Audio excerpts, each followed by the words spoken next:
we had a great culture. We had a founder who lived those values. It really makes it easy. It's really a question of how do we cultivate it and keep it, which actually is not that easy.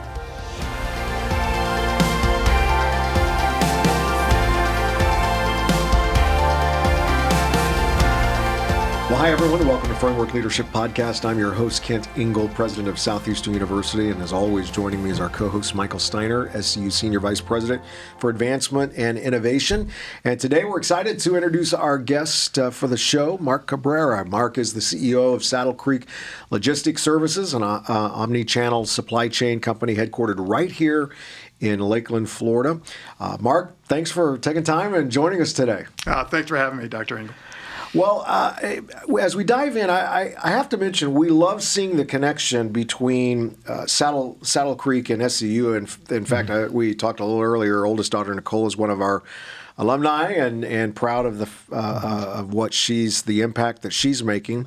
And so, it's exciting. Yeah, we have a lot of grads end up working at Saddle Creek. It's one of the cool things. I think two of them, specifically Carlos Corrado, he's doing data science work, I think, with you guys right now. And then Alex Christini's one of our golf alums is working with you on there. And it's we were talking, at the beginning, it's so fun when we see graduates and different things getting the opportunity to work for such an incredible company. So thank you so much for being a great place for our students to end up at. No, we're glad to be a part of it. We love to see folks come to local universities like SCU and stay in Lakeland. And obviously it's a win-win. Yeah. Let's start with your journey. You've served in financial leadership, operations, and now as CEO. What are some of the key leadership principles that really have guided you through these transitions, especially in such a dynamic industry? Yeah. So my background's in finance. Got my bachelor's in accounting from Oral Roberts back in the mid '80s, long time ago. Okay. And so just kind of did the traditional finance path, ended up as CFO with a company in Brandon, and then through a series of what some people might call circumstances, but seemed providential, I ended up at Saddle Creek in 2001 as their CFO. And then in 2019, when our CEO announced his retirement, I was named as his replacement. Wasn't a job I was looking for, and really been blessed to be able to continue that journey with Saddle Creek. So, it's an overused term. I hope I'm a servant leader in terms of how I approach things. Over the last few years in my CEO role, I'd say, I think it was one of the Bushes used to say, stay the course. Yes. Our three strategic pillars for the last 5 or 6 years have been consistent. It's been the client experience, it's been innovation and talent. Mm-hmm. And I just have always found it helpful to have, when you're going through change, to have something you can anchor to and say to the organization, this is important. We're going to continue to work on these things no matter what's going on, because we have to pivot day to day. But long term, we're going to continue to invest in these things. And then probably going back to the pandemic, something that really stuck out to me is just the difficulty of how to keep things simple. Mm-hmm. And one of the coolest experiences I've ever had from a leadership standpoint is one of the guys in my CEO group is a naval veteran, and he got us into the Navy SEAL Center in Coronado. And so we actually got to meet with the CEO and the XO and talk just about leadership. Wow. It was so cool. And one of the things that really stuck out to me, and this was right around when the pandemic was starting, was that he said, the first week we have the candidates here, we put them under extreme stress, but we give them simple tasks. Mm-hmm. So run on the beach, go to that pool over there, come back, and you're going to do that for the next 3 hours. Wow. And kind of what stuck with me about that was just the notion that when you're under stress, people can't handle. There's only so much we can handle. Mm. So how can we keep it simple? So our leadership team, we decided early on when we operate in about 20 states, and if you remember at the time, there were all these new national regulations coming out. There was a lot of uncertainty, and then each state was coming out, and each municipality with maybe you had to they'd come out one day and say, tomorrow you have to take the temperature of everybody before they come in your building. Mm. It's like, well, how do we do this? So we set a simple rule, and we just said, listen, you're not going to be able to wait for us in corporate to tell you what to do all the time. So here's your rule. Associates come first, clients come second, profits come third. So we're not going to second guess you if you spend money to keep people safe in this environment. Right. And it just kind of stuck with me that really helped us a lot during that time, was how can we make things simple when there's a lot of stress. Right. I love it. Logistics services, it's a great name, but I think it's a name that I don't know, maybe not a lot of people understand. Walk us through a little bit about what do you do at Saddle Creek? How does it serve? And I'd love to hear a little bit about what does it mean for you guys to be headquartered here in Lakeland in Polk County? Yeah. So, it is. Logistics is kind of a black box name. Right. No one knew anything about supply chain either until it became a problem. Right. But so I'll answer the second question first. From a logistics standpoint, if you take I-4 across the middle of the state, I-75 and I-95, it kind of makes an H. Right. Yeah. Lakeland's right in the middle of that. Yeah. So if you want to serve Florida and you want to get your products to customers in Florida, it's a perfect place for distribution. So when our founder, actually whose father was a Detroit Tigers fan and moved down here during the Depression in the 30s, decided to move to Winter Haven. When he actually ended up starting Saddle Creek in 1966, he started it in Lakeland. Wow. So pure accident, but it's a perfect place to do logistics. So what do? We do warehousing and transportation. About 70% of what we do is on the warehousing side. And 30% on transportation. We serve, we're in about 50 different markets, operate about 30 million square feet across the country, 500 trucks. And basically, our 6,000 associates are really an extension of all our clients' businesses and trying to get products either, in the old days, it was strictly directly to distribution centers, and now it includes e-commerce as well. Okay, so you guys are doing like a third-party fulfillment, that kind of thing. Awesome. And I mean it's so simple because we see trucks on the highway all the time. You see products on the shelves, but what are some things that people don't understand about this industry that you kind of experience on a day-to-day? Yeah, I didn't know anything about logistics when I came to Saddle Creek, so I think the diversity. You hear about Amazon, and Amazon has obviously been the standard bearer in our industry for some time. And I think they kind of picture that everything goes into this black box and it comes out. And in our business, most of our solutions are customized for our customers. So depending on what the profile is of a SKU, so it's different to be taking in Gatorade and then shipping it back out versus small vials of a health and beauty product or apparel and footwear. They all have different profiles. They all have different velocity in terms of how quickly they're moving through. So it's kind of the complexity of trying to do that. And then in our business also, in a lot of environments, we'll have multiple clients. So right here in Lakeland, we might have 40 different clients in our 2 million square feet. And so I always feel like our operation leaders are magicians because they're trying to figure out everyone's seasons are different. Their volumes flex up and down differently. And so to have the ability to make sure that we have space when we need it, but we don't have too much empty space, that we have people when we need them because delivery schedules are all over the board.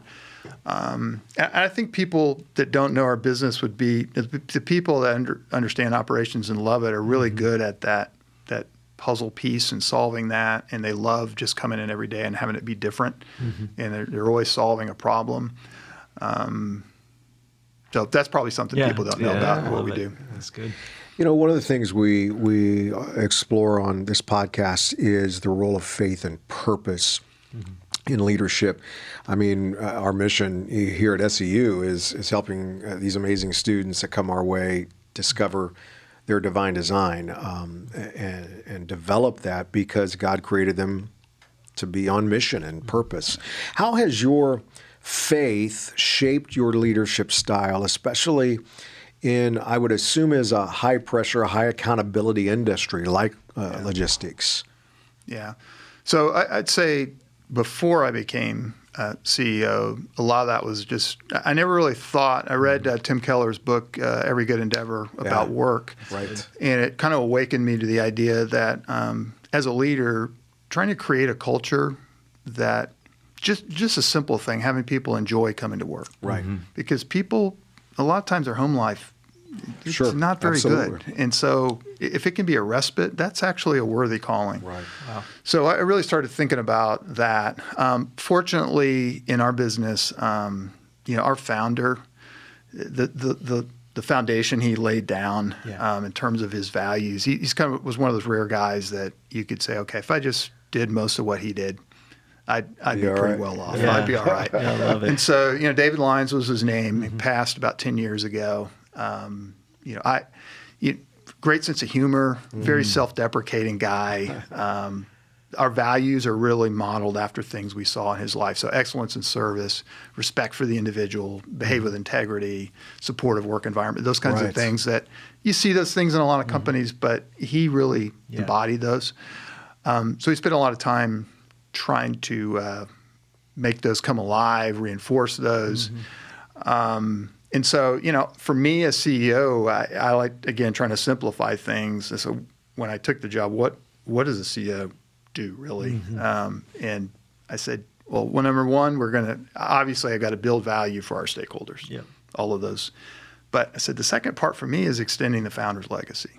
So that's the grid that I put a lot of our decisions through is, are we doing both of those? You can do the first and maybe not the second. Yeah. Sure. And so we spend a lot of time trying to reinforce our culture. That includes positive reinforcement. It also includes making the tough decisions when you've got maybe leaders who aren't living the culture. So that's a long-winded way to say, I think in my case, I walked into a situation where we had a great culture. We had a founder who lived those values. It really makes it easy. It's really a question of how do we cultivate it and keep it, which actually is not that easy. Right. So. Well, and it's not that easy, especially with the rapid changes. And I think like you mentioned earlier, supply chain specifically was so affected by the pandemic. Talk to us a little bit about how you kept culture through that time. As everything is dramatically shifting and changing for you guys. What was that like? Yeah, I think the trust that you've built over time comes out when you're under stress. Yeah. So we were fortunate, I think, that when that all happened, I remember I was supposed to be going to an industry convention, and my wife and I went out there. It was in San Diego. And when we arrived, it was a day after President Trump had announced the shutdown of international travel. So they shut down the convention. We got an airplane to come back, and I think there was 5 people on the airplane. And the flight attendants were worried about keeping their jobs. So I talked to our head of HR, and she said, hey, we got to make a decision tomorrow about coming to the office. And I said, I tell you what, you guys make that decision. I'll live with it. Yep. And I said, the only thing I want to do is I want to meet. We're going to meet every day as a team, leadership team, in the office. Right. Yeah. Don't have to come, but that's where we're going to make decisions. Sure. Yeah. And that's kind of how we started in the pandemic. So the culture, I think, kind of carried us through because people were a little less worried about politics, and they were just, how do we get this done? Yeah. And that was from the top, the leadership team, which wasn't me. It was the folks that were doing all that work, and then there's people in the field. And that level of trust you have to have. I think it would have been pretty tough to not have that in that environment. But it really helped us get through that. I love it. Beyond Saddle Creek, you've invested quite a bit in Lakeland community through your work with the Lakeland Economic Development Council. Why, a couple things here. Why is it important, do you think, to, have engagement within the community that you actually are located and serve as a business leader? And how do you encourage your company to kind of be part of something bigger than just their job or role that they serve? Yeah, so the LEDC part, I think we've always had an idea that we're part of the community, and so we're going to give back. So it's that simple.